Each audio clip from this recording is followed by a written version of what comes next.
ছুঁচো। প্রচলিত গল্প। একদিনে গোসাই ঠাকুর বাড়ির দাওয়ায় বসে গুড়ুক গুড়ুক করে তামুক সেবন করছিলেন। গোসাই ঠাকুরের তামুক খাওয়া দেখে গোপালেরও তামুক খাওয়ার একটু ইচ্ছে হল। সে গোসাইয়ের কাছে গিয়ে বসল তামুক খাবার আশায়। কিছুক্ষণ কেটে গেল। গোপাল ভাবল, এবার বুঝি গোসাইয়ের তামাক খাওয়া শেষ হল। তাই সে কোলকে পাবার আশায় হাত বাড়াল, কিন্তু কোথায় কি! গোসাই ঠাকুর তামুক খেয়ে যেতেই লাগল।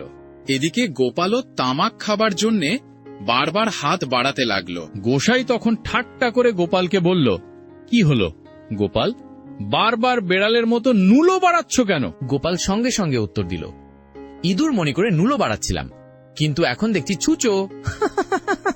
গোসাই মুখের মতো জবাব পেয়ে বোকামি হাসি হেসে গোপালের হাতে কলকে দিয়ে বলল, নে বাবা, পেশাদ খা।